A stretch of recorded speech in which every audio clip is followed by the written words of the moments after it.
people don't know what a sales engineer is, right? So, Yep. when I talk about sales, whenever I talk about it on this channel, it's really from the standpoint of the actual, area sales director or sales executive or account executive perspective, the people who are out there, working with the client and so forth. But there's another aspect to sales. And what was interesting is our Patreon member, Alaquandria, called me up this weekend. Said, Antoine, I need to get on your calendar. I see a role for a sales engineer, and I just want to get your thoughts on what that role entails, right? You're in sales. You talk about how it's an opportunity for many of us to get into, to make a lot of money if we have certain skill sets and so forth. What does that role entail? Well, I shared with her what that role entails, but I want you to talk about the role of a sales engineer, solution consultant, solution advisor, whatever it is that you want to call it these days. Talk to the audience about what that role entails, because I want them to look at this, because in sales, there are many roles as well, just like there is in tech. In help desk, there are many roles. In sales, there's many roles. Talk to them about your role, what it is that you do. Yeah. Sure, great. So sales engineer, I kind of look at it as you have one main goal priority where the account exec, the sales rep, they're the ones that are like, I need to get you to buy. They need to get that actual contract at the end. That's their ultimate main goal. And mine too, in a sense. But more than that, my main goal is, if you're looking at the technology that I'm trying to sell, and we're in this sales cycle, we're discussing it. My main goal is for you to say that is the best technology fit for my problem. Now, you may not buy it because you don't have budget, you have some other relationship. There may be some other factor that says you don't get it. But I need you to be able to say, my goal is to get you to say that that is the best technology for my problem. Because it's not always the best technology wins, right? Because I may sell something that also Azure sells, right? And if that's the case, you may have a contract with Azure already where, even if we're better fit, you may just say, well, since we already have this contract, we're going to go that way, right? So there's factors that can get into why you don't go with the best technology, right? It is, car X could be the best car, but for other reasons, you buy car Y, right? It doesn't mean that you don't still feel that's the best car. There is just factors you couldn't get over to doing it. And so this is the same. So my job is really just to make sure that I get what we call the technical win, that you'll say that technology is the best one. And that can be difficult because it's lots of shades of gray, right? There's lots of nuances. What's the best whatever tech? We could argue, I was like, who's better, Kobe, LeBron, or Jordan, right? We could argue that forever. And so when you got tech that's as well designed or has as much engineering behind it as the stuff from Azure and Amazon and GCP and then various others, right? There's no absolutes, like I said before. And so it's a lot of work for you to get that customer to understand that yours is the best. And that's where a lot of the relationship comes in. Because what ends up happening is, okay, if I talk to you and my software does the same thing as the other person's software, how do I get mine to be the best? Well, mine's the best because I talk to you and I understand that, well, your biggest concern is, how do I make my users more self-service? So because I got maybe that knowledge from talking to you, expressing your frustration about your role at lunch or over coffee or at dinner or golf or whatever, it's like the best meetings I have aren't the meetings. It's kind of as the meeting breaks and I get to pull you to the side and we talk about what's said, what are the politics within your company? Like, oh, you want to, maybe you need this thing because you need to make sure that you have this capability because you don't trust this other division to do right by you. And, there's lots of reasons for that too. Is like a good example is we always end up having a fight over security because, we'll want to do something. The security team comes in and says, "Oh no, that breaks our policy."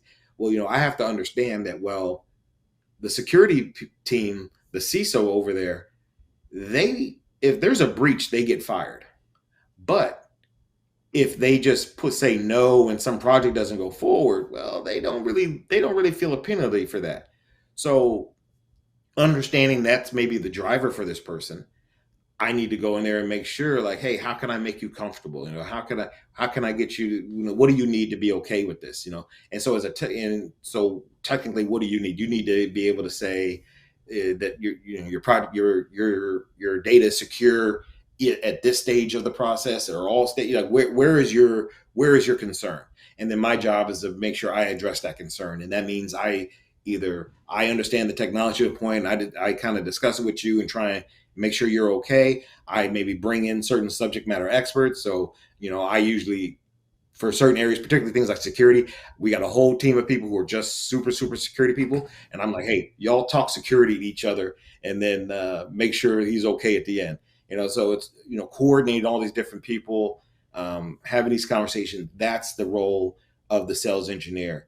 One thing I always say that I think that works well for me when I'm doing the interviews, just maybe just my inside baseball, I would say, is part of that usually interview is you're going to talk to there'll be a manager who runs the sales engineers, and there's a manager who runs the sales reps. And so when I talk to the sales reps, I just say, like, hey, my whole job is to make you successful. You tell me what you need. Yep. I don't go into those saying, like, well, I do this and I do it this way and whatever. Like, no, I don't do it my way. I do it whatever way you need me to do it for you to be successful. Because even though I don't work for the sales rep, it's their account. Yep. Right. And so I'm taking my lead from you. What do you need from me? And you find all kinds of different personalities. There's a lot of sales reps who were sales engineers, right? So they're maybe very technical. They don't need me for all the meetings. They want me just for a few things. But there's other sales reps who are like, hey, I don't know what any of this software does, but I just know how to sell. And so they're in there talking, and I just need to be in there, be like, whoa, whoa, whoa. It doesn't do that. It does this other thing, right? So I'm in there trying to keep them on some guardrails around them, right? So there's you got to be able to be very versatile, because you're dealing with all kinds of personalities. You got the type A, and there's a lot of type A personalities in this kind of work. Yeah. Particularly sales reps, because they got to be it's that kind of personality. And I was kind of looking at it like, I knew a bunch of people who were like fighter pilots through a friend, and like they were all super, super type A. And then I thought about it, I was like, well, if you're going to get in a fighter jet and hold your life in your hand and do all that, you got to be a type A personality to be successful at that. It was like, wide receivers are typically type A personalities, right? You don't meet any good wide receivers who don't have a bit of ego, right? And so it's a very similar thing in the world of sales reps, right? So you got to be able to deal with those kind of personalities, because, like I said before, they're a quarter or 2 quarters away from losing their jobs at any given moment. That's right. And That's so right. Let me jump in here too, John. Yes. And you've explained it well. You've explained it very, very well. And I'm glad that you are hitting on those areas as well too, because those are some of the things I highlight. But how I like to look at it, at least in my experience, when I think about a solution consultant, and I'm the type of a salesperson where I'm a facilitator. So I look at myself as the point guard, right? Where, I'm discussing the game plan with the coach, and typically that's with my customer, right? Getting the insights, like you mentioned.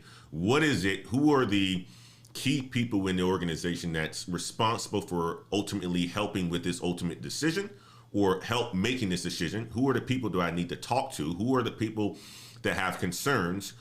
What part of the renewal cycle on the software that we're going to be replacing are you guys in? Or what's that contract look like? So I can make sure I hit on all those different aspects of it inside the sales cycle, right? What I bring in solution consultants for is I'm the one that's always have the ball in my hand. But there's a time, because I don't have the expertise in the technical software. Like you mentioned, there's some salespeople that don't know what the software does. And a lot of the times I don't know what it does. So what I do is I facilitate everything. But when it's time for me to pass the ball, I pass the ball. And my solution consultants, my solutions or software engineers are the shooting guards. If I was to think about it from a basketball team, they're the ones that are going to get the most shots. They're going to be the ones that probably have the most points. They're going to be the ones that really dictate if we're going to win this sales cycle or not. If they have all the information, can demo the software well, build the relationships on top of the relationships that I am building as well too. So it's a very, very, very important role that, and I would say this, you really have to understand people's personalities because you're right. I don't dictate or I don't manage any of the solution consultants. Never did, never will. Matter of fact, in order for you to get one, you have to, put in requests for them. And there are some Right. solutions consultants that be like, nah, I ain't rocking with him because he doesn't have a good personality. He doesn't have a good attitude. Matter of fact, he doesn't even win. You think about it from your standpoint. There's some Yeah. sales reps that you don't even want to work with. Well, you Yeah. also have to be a person from a sales rep perspective that also makes it easy for your solution consultants as well. And I've learned over time that, you give them autonomy, you engage sales engineers, solution consultants in the sales cycle, they know as much information as you do, they'll win all day for you, man. They'll win all day. So I respect sales engineers, solution consultants, and so forth. I just wanted to make sure I highlighted that point of it as well too, because wherever you stand, many of you want to go into sales. You may be on the sales rep perspective like I was at, right? Or you may be where Jonathan is at, where you were a sales engineer, a solution consultant. Wherever you stand, you got to learn how to work with people. That's the most important thing. You have to learn how to build relationships. That's the most important thing.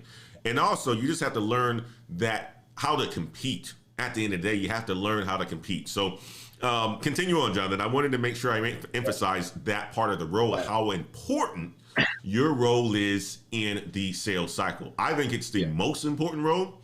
And the majority of deals that I've lost, it's always my fault. I already know that. Yeah. But Yeah.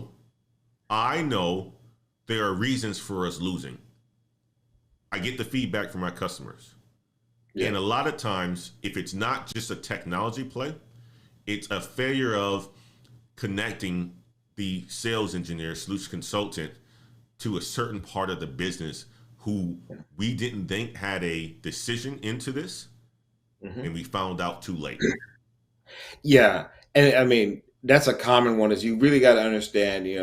There's a lot of people who there's the people who can say yes. There's the people who maybe it's the CIO. Who's the person that has the right to check. There's maybe an architect who has to like say this is the right technology.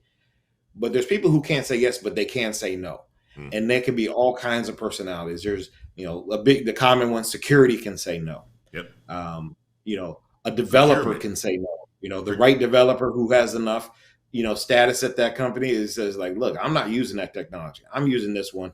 I think that one's crap. If I ignored that person, that's why, I maybe one of the reasons why I didn't like sales early on is I met some of those kind of reps who would come through and not even want to speak to me because I was too low on the totem pole, right? I was just a developer in their eyes. And because they wouldn't talk to me, I was like, okay, well, I don't know anything about your technology, so I'm just going to go with what I assume, and I'm going to assume all these negatives, and I don't like it, and I'm going to be vocal about those.